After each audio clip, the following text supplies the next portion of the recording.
അപ്പോഴും നമ്മുടെ egg recipe ഇവിടെ റെഡി ആയിട്ടുണ്ട്. സൂപ്പർ ടേസ്റ്റിൽ ശരിയായിട്ടുണ്ട്. അവർ വളരെ ശ്രദ്ധിച്ച് ചെയ്തെടുക്കണം. സവാളയൊക്കെ നല്ലപോലെ വഴട്ടി അരച്ചെടുത്തതിന് ശേഷം നല്ലപോലെ വഴട്ടിയെടുക്കണം. അതുപോലെ പുളിയും അതിൻ്റെ ആ പരുവത്തിന്. ഹായ് കൂട്ടുകാരെ, സെലൻ ബ്ലോസിലേക്ക് സ്വാഗതം. ഇന്നൊരു മുട്ട വെച്ചൊരു റെസിപ്പി നോക്കാം. അതിനായിട്ട് ഞാൻ ഒരു 4 മുട്ട ഓരോരോ ആവശ്യത്തിന് എടുക്കുക.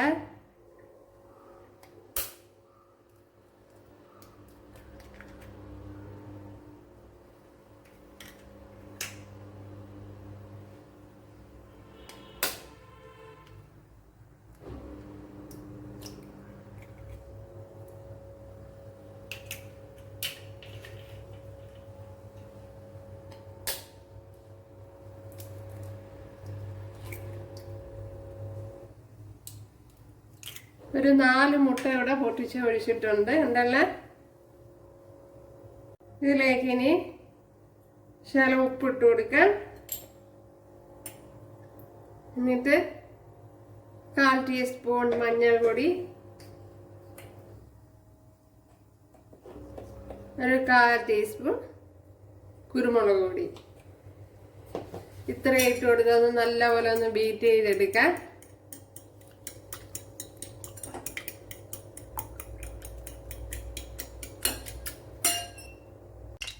ഇവിടെ ഓയിൽ ഒഴിച്ചു കൊടുത്തിട്ടുണ്ട്. അതിലേക്ക് മുട്ട ഒഴിച്ചു കൊടുക്കാം. മുട്ടയിൽ ഞാൻ ശകലം കറി ലീവ്സ് കൂടെ ഇട്ട് കൊടുത്തിട്ടുണ്ട്.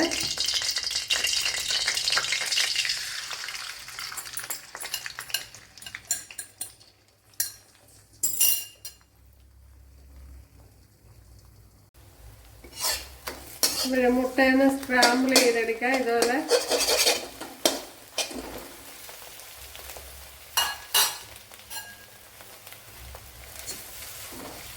ഇതുപോലെ ഫോർക്ക് എടുത്ത് ഒരുപാട് അങ്ങ് നൈസായിട്ട് സ്ക്രാമ്പിളാക്കണ്ട, ഇച്ചിരി പീസ് ആയിട്ട് എടുക്കത്തക്ക വിധത്തിൽ സ്ക്രാമ്പിളാക്കിയാൽ മതി. ഒക്കെ ഇത് തന്നെ മതിയാവും, ഒരുപാട് അങ്ങോട്ട് ഫ്രൈ ചെയ്യണ്ട.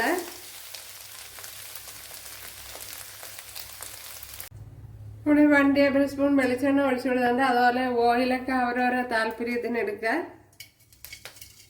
ഇവിടെ 1 ടീസ്പൂൺ പെരിഞ്ചീരകം ഇട്ട് കൊടുത്തിട്ടുണ്ട്. അതുപോലെ ചെറിയൊരു പീസ് പട്ട, അതുപോലെ 2-3 ഗ്രാമ്പു, അപ്പോൾ ഏലക്കായൊക്കെ ഇട്ട് കൊടുക്കാം.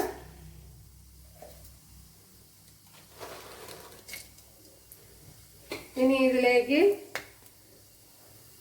ഒരു മീഡിയം സൈസ് 2 സവാള കട്ട് ചെയ്തത് ഇട്ട് കൊടുക്കുക.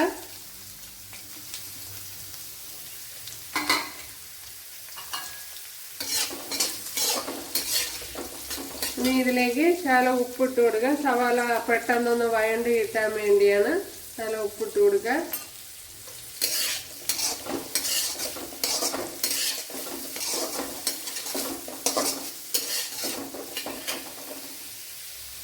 ഇതിലേക്ക് തക്കാളിപ്പഴം ഇട്ട് കൊടുക്കുക.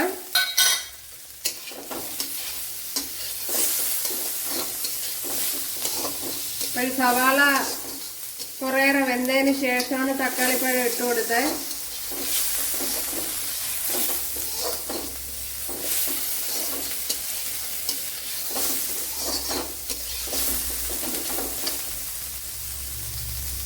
ഇവിടെ സവാളയെല്ലാം വഴണ്ടിട്ടുണ്ട്. ഇപ്പം ഞാൻ തീ ഓഫ് ചെയ്തു. അതിനെ മിക്സിയുടെ ജാറിലോട്ടാക്കിയിട്ടുണ്ട്. ഒന്ന് ഫൈനായിട്ടൊന്ന് അടിച്ചെടുക്കണം. ഇതിലേക്ക് കടുക് ഇട്ട് കൊടുത്തിട്ടുണ്ട്, വെളിച്ചെണ്ണ ഒഴിച്ചു കൊടുത്തിട്ടുണ്ട്. അതുപോലെ 7 അല്ലി വെളുത്തുള്ളി, ഒരു ചെറിയ പീസ് ഇഞ്ചി, ഒരു പച്ചമുളക് ഇത്ര ഇട്ട് കൊടുക്കാം. അതേപോലെ ഒരു 10 കൊച്ചുള്ളി.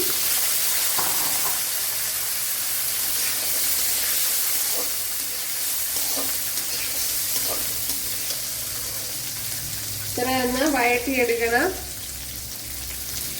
ഇതിലേക്ക് ഒരു 3-4 വറ്റൽമുളക് കട്ട് ചെയ്തെടുത്തിട്ടുണ്ട്, അത് ഇട്ട് കൊടുക്കാം.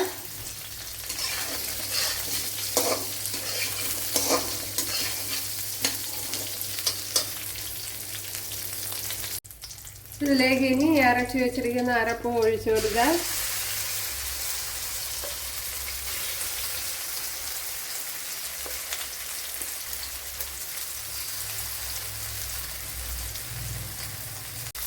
കറി ലീവ്സ് ഇട്ട് കൊടുത്തിട്ടുണ്ട്.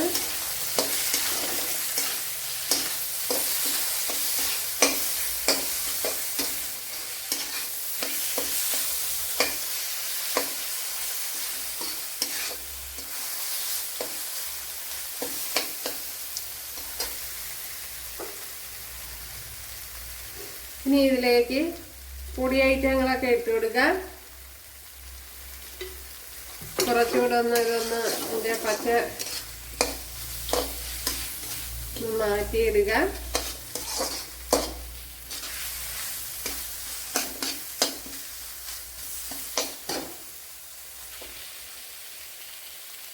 ഇതിലേക്ക് മുളക് പൊടി ഇട്ട് കൊടുക്കാം. ഒരു 1 ടീസ്പൂൺ മുളക് പൊടിയാണ് ഇട്ട് കൊടുത്തത്. അതുപോലെ 1 ടീസ്പൂൺ കുരുമുളക് പൊടിയും കൂടെ ഇട്ട് കൊടുക്കുക.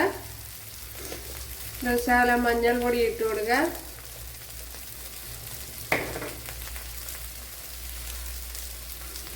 അതേപോലെ മല്ലിപ്പൊടി ഇട്ട് കൊടുക്കുക. ഒരു 1 ടീസ്പൂൺ മല്ലിപ്പൊടി ഇട്ട് കൊടുക്കുക.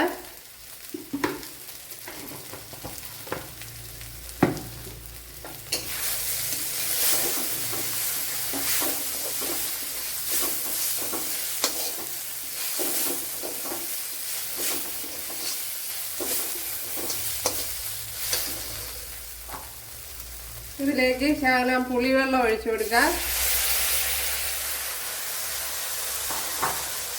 ഒരു നെല്ലിക്ക വലുപ്പത്തിലുള്ള പുളിവെള്ളമാണ് എടുത്തത്. ഒരു നെല്ലിക്ക വലുപ്പത്തിലുള്ള പുളിയാണ് എടുത്തത്.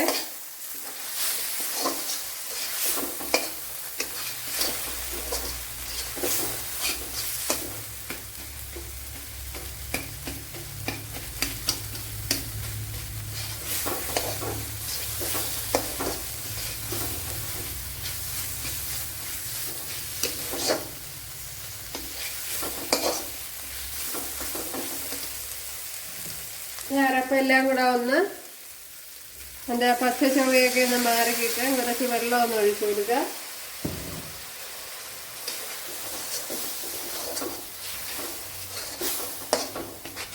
ഈ അവസരത്തിൽ ഉപ്പില്ലെങ്കിൽ ഉപ്പ് ഇട്ട് കൊടുക്കുക.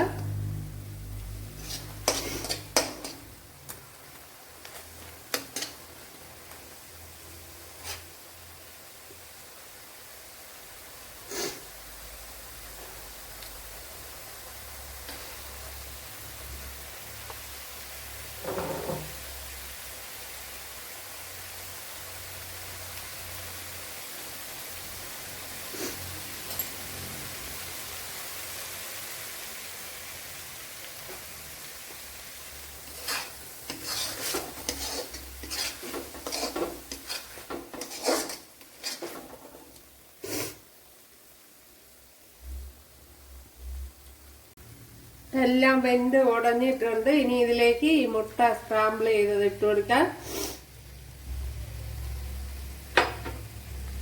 അതേപോലെ കുറച്ച് മല്ലിയിലയും കൂടി ഇട്ട് കൊടുക്കാം.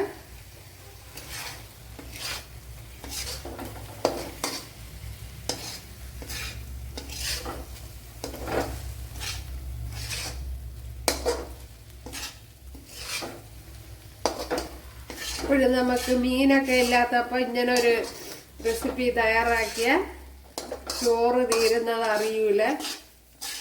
അത്രയ്ക്ക് ടേസ്റ്റാണ്.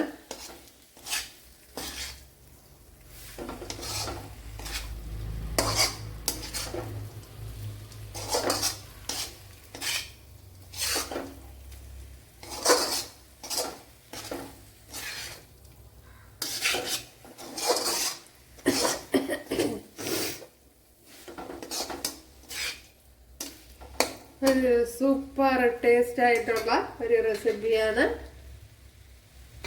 എല്ലാവരും ചെയ്ത് നോക്കാം. ഇവിടെ പുളി ഞാൻ എടുത്തത് തന്നെയാണ് കറക്റ്റ്. കൂടി പോകാതെ ശ്രദ്ധിക്കണം.